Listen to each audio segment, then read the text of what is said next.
All right. So, what non-Christian Jewish literature points to the existence of Jesus Christ?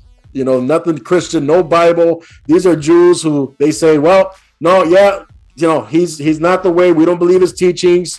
Is there anything that we have that from Christians that are Jewish that point us to the existence of Jesus? Yeah, one of the most famous Jewish historians of the ancient world is Josephus. And Josephus is a first century non-Christian witness that we can look at and take a look at his mention of Jesus. He wrote this huge work. It's actually 20 volumes. It's a huge 20-volume set, and it's called the Antiquities of the Jews. And in it, in book 18, he actually talks about Jesus. And there's a little section where he says there was at this time Jesus, a wise man, that he did miracles, that he was crucified. It was some of our own leaders, some of our own Jewish leaders who put Pilate up to this. And so it mentions Pontius Pilate. It's a Jewish source talking about the Jewish involvement in Jesus' death. Now, there is some discussion about this text because there are some parts in it that sound like it wasn't written by Josephus. It sounds like it wasn't written by someone who was Jewish and was not a Christian. For example, there was at this time Jesus, a wise man. That sounds great. But then it goes, if it is lawful to call him a man. Like maybe he's more than a man. Or he was the Christ instead of something like he was called the Christ. And so we recognize that the copies that we have of Josephus have had some Christian scribes add some annotations in there. Maybe they weren't just comfortable writing just what Josephus wrote. Maybe they wanted to fill out some of the detail with what they believed about Jesus. But the point is those things are really easy to spot, and the text reads very nicely if you just remove those Christian insertions, and it gives us some good evidence about Jesus. But now I'll tell you there's another part of Josephus that is not contested at all where he mentions Jesus again, and that's in book 20. Remember, it's a 20-volume set. In book 20, he mentions Annas brought James before the Sanhedrin, and James, he says, the brother of Jesus who was called Christ. So it's kind of like, remember that guy I talked about in book 18, the one who was called the Christ? He probably didn't write Jesus was the Christ. He probably wrote Jesus was called the Christ. Well, he says it again in book 20.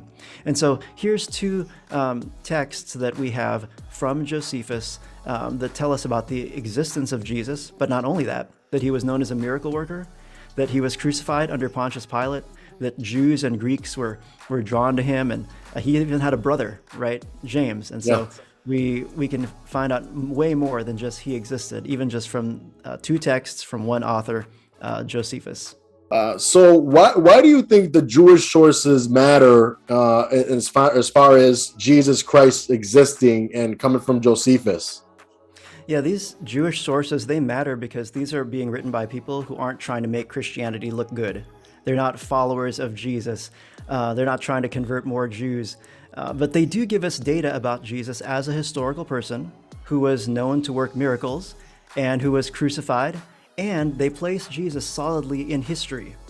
So we talked about Josephus earlier. In the case of Josephus, again, you have a first century Jewish author who is talking about the role of some Jewish leaders in Jesus' death. And he mentions Pilate. Now, why is that so important? Because by mentioning Pilate, he gives us the approximate time that Jesus lived. So we know now where he lived. We know the approximate time around when he lived. Pilate was governor of Judea from AD 26 to 36, and so we know he died around that time for sure. The Talmud is another ancient source. It still mentions that Jesus was crucified, but it also says that he was a sorcerer. Now, why is that important? Because nobody questioned, one, whether Jesus even existed, and two, nobody ever questioned that Jesus did miracles. The question of the day was, where did the power come from? Where did the power come from? And so you have all these people kind of giving ideas about, well, he was a sorcerer, he was leading people astray. And so we have confirmation that he was known as a miracle worker, that he was crucified under Pontius Pilate, and we have that time frame. And so the Jewish sources, they're not trying to make Christianity look good, but from a historical perspective, they give us a lot of good data about Jesus outside the Bible, and then that helps us to see how well it matches up with what we read in the Bible.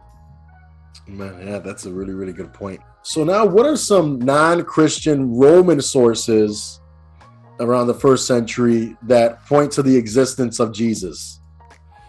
Okay, well, we talk about the sources outside the Jewish body of literature. We typically link the Greco-Roman sources together. So let me just mention a couple of them. Okay. One, there was a Greek philosopher by the name of Celsus, and this is around 175 AD. Again, he was an opponent of Christianity, so no friend of the Christian movement. And again, as Jesus was known as a miracle worker, what did he have to do? He had to try to explain where the power came from. He has this funny theory that Jesus was hired out to go to Egypt to do some stonemason work or some woodworking or whatever he did.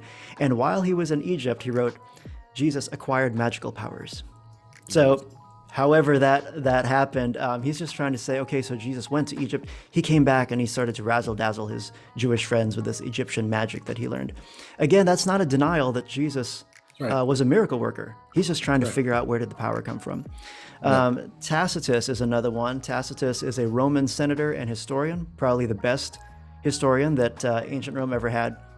And Tacitus writes about this controversy about a fire that broke out in Rome and how Nero tried to blame the Christians for the fire in Rome. And there he mentions Jesus' crucifixion, again, under Pontius Pilate. And so we have these Greco-Roman sources also mentioning not only the existence of Jesus, but trying to explain, where did the power come from, that he was a miracle worker, he was known as one at least, and then his crucifixion, not only crucifixion and death, but under Pontius Pilate, again, confirming and giving us those dates. Gotcha. Now, what some of these guys coming onto the scene about 100 and something AD, does that take away that, okay, well, wait a minute, Jesus is crucified around 33 AD. So how, is there like a confliction there or not really? Or could you explain that a little bit, why that wouldn't be a problem? Yeah, it's actually amazing that any Greco-Roman sources write about Jesus at all, because you think about where he lived. He lived in Galilee, this tiny little part of the Roman Empire, and it really wasn't much of a thing for anyone to be crucified over there. And so why would they even write anything about him? The fact that it's so much later is that Christianity had to become enough of a movement, enough of a thing for Rome to even care about where did this movement come from just out of nowhere. And then they begin to write things like, the Christians would wake up super early in the morning and sing hymns to this guy who was crucified as if he was a god. That's weird. And so they were starting to notice these things, these sociological movements, that Jews were worshiping this crucified man. That's weird. And so it took a while for Rome to notice, hey, this is a real thing. This is a real movement. This is not just some 1 week old cult. This is a thing, and we got to figure out what's going on here. Yeah, that's a good point. And so why would the Roman non-Christian sources really matter? Why would you say those matter? Yeah, well, again, because kind of like Josephus, the Jewish source talking about the Jewish role in Jesus' death, here we have a Roman historian, Tacitus, talking about a Roman governor, and this matches up very well with what we see in the Bible. In Luke chapter 1, Luke has during the reign of Tiberius Caesar with Pontius Pilate governing Judea.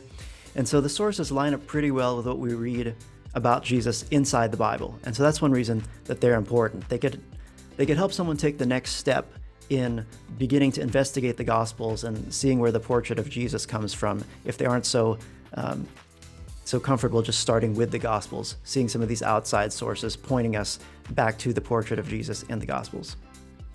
So since these non-Christian Jewish and Roman sources exist, does it point to the accuracy of the Bible? Yeah, it can point to the accuracy of the Bible both generally and then in specific places where we see it matching up with the Gospels. Even before getting to the Bible, as I mentioned earlier, we can see just from the Jewish sources, from the Roman sources, that one, Jesus existed for sure, even before getting to the Bible. But two, you find out where he lived. You find out the time period that he was known to have done his miracles and when he died, how he died, that he was crucified under Rome and under Pontius Pilate, the name of his brother, James, that people considered him a wise man, all these different things. And so even before getting to the Bible, we see a nice outline sketch of the Jesus that we read about inside the Bible, just taking a look at these outside sources. Yes. What other sources do we have that point to the existence of Jesus besides the ones that we already mentioned? Yeah, there's other sources that mention how Jesus impacted the world, so they might not be direct mentions of Jesus, but just like you throw a rock in the lake, and you'll see this ripple effect happen, right? Jesus ripples through time, and you see his impact on society. So there's a kind of like an explosion of the Jesus event. For example, the effect Jesus had on society was written about by Suetonius, and Suetonius is another Roman historian. He wrote about the Emperor Claudius, and this is around 41 AD is when he ruled. And there's a story that you actually see in the Bible. Suetonius wrote about how Claudius kicked Jews out of Rome because of disturbances that were caused by this person he called Chrestus. And it sounds like Christ. And you actually see this in the Bible in Acts 18. And so many scholars believe this is his way. Chrestus is a way that he's referring to Jesus. Pliny the Younger is the person I was referring to earlier. He wrote these letters to the emperor, and he said, if there's any crime I can accuse Christians of doing, they do weird things. And here's one of them, is that they wake up super duper early in the morning and they sing hymns to this person, Jesus, as unto a god. And so in scholarly circles, there is a virtual consensus that Jesus certainly existed because of all these sources we've talked about. You can just quickly check this if you go down to your local library, your school library, and you find the Oxford Classical Dictionary. It's a huge book. It's 1,600 pages, written for scholars by scholars. You turn to the section that talks about Jesus. It's got all things Greek and Roman on there. And there's a part about the origin of Christianity. And zero doubt is raised about whether Jesus existed or not. This is just a virtual consensus in classics and history.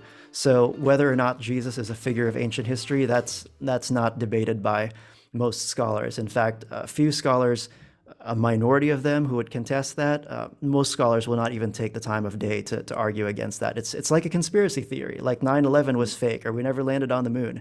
It's considered like that in scholarly circles. So as Bart Ehrman, the famous atheist New Testament scholar, says, whether we liked it or not, Jesus certainly existed.